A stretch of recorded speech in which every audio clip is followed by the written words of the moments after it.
Organizers of the Coastwide Martin Luther King Jr. Day celebrations fear they won't have the funds needed to have their historic parade and Battle of the Bands in Biloxi this year.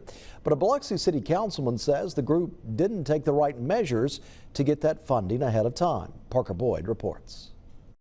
Coastwide Martin Luther King Jr. Committee Chair Eula Crowell is afraid that she won't have the funds to launch the Biloxi MLK Day Battle of the Bands in January. We as Black Americans has had to fight ever since the beginning. On Tuesday, the Biloxi City Council voted to give $10,000 historically used for the MLK Day parades and Battle of the Bands to the city's Parks and Recreation Department for a legacy group to hold an MLK Day of service. Crowell says the council did the same thing last year and that this is why there weren't any MLK festivities this past January. This program that they are changing it to is the second week. We're planning nothing for the MLK for the week of Martin Luther King's celebration. Biloxi Ward 2 Councilman Felix Gines introduced this resolution. Crowell says she doesn't understand why Gines won't put the funds towards the Battle of the Bands. My own city councilman will not support the MLK. You have to be funded in order to be defunded. Gines says the MLK Committee didn't request for funding during budgeting this past July. No one from that group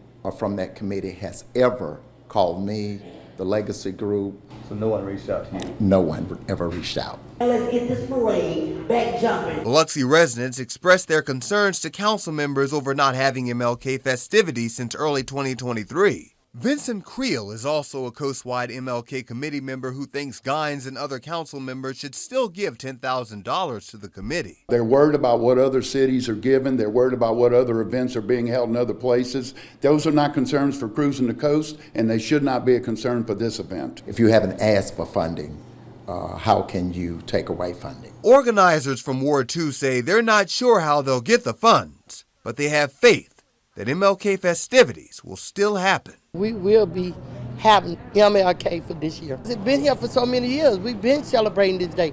This was the day that we fighted for, and that's the day we're going to continue to fight for. They say it's more than a Ward 2 issue, and that it's an important cultural event that merits city funding. In Biloxi, Parker Boyd, WLOX News Now. Now, ideally, the 2025 Martin Luther King celebration would go on from January 17th to the 18th, ending with performances from high school bands from all over the coast.